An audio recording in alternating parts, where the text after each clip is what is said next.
It's me, Bree McGee. Welcome back to my little corner of the world. I hope you're well, and whatever you're doing today, I hope it's going swimmingly. This is Bree's Breeze, and today we're going to be talking about silver linings. So get a drink and grab a snack, and let's get to work. Now, over the past few weeks and months, actually, I've been going through a lot regarding my health with treatments and procedures and appointments and all different kinds of things, and it's been unpleasant to say the least. I've had to make so many visits to the hospital and the doctors, and to get to the hospital I have to catch 2 buses there and 2 buses back, and with someone who's disabled it's hard to do that, and so it's not been easy, like I say. But what I've tried to do during these difficult weeks and months is I've tried to find the silver linings, the little positive parts of the day, the little segments that have made me feel better than I was feeling. And these come in all different shapes and sizes.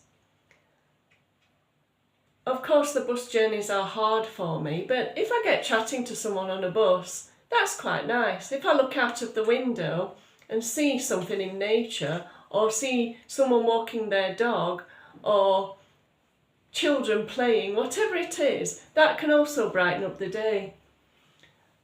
At the hospital where I go, there's a few benches outside by some grass, and quite often I sit on there just to get some air and to take some deep breaths, and that little bit of green area really helps me to feel a lot better.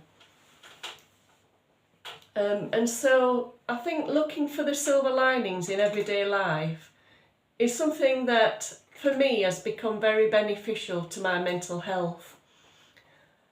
And so it's become a practice that I undertake regularly now, every day in fact. Even if what I'm doing is nice, there are still silver linings when something's nice. So no matter what, there are the good positive things out there to take note of.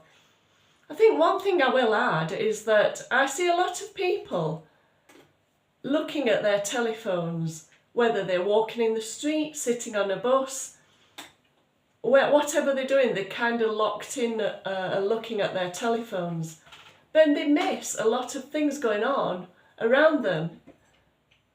Just birds and squirrels and plants and trees and nature and animals, and like I say, kids playing, and quite often you can miss someone walking past you who wants to say hello, maybe.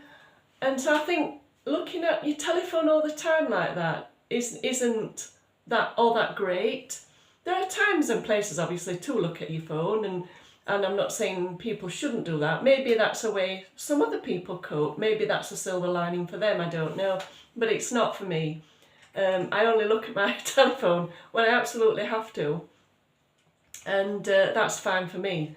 But whatever it is, try and look for silver linings in everyday life, because they're always there. Of course, there's a handful of situations where there are no silver linings, and that's really rough. But generally speaking, there's always something to either smile about or feel happy with. So maybe we'll try that, give it a whirl, and let me know in the comments down below of the outcome that you got from that. So all that's left to say is thank you so much for watching. Have a wonderful day. I'll be thinking of you. And from my little corner of the world to yours, bye for now.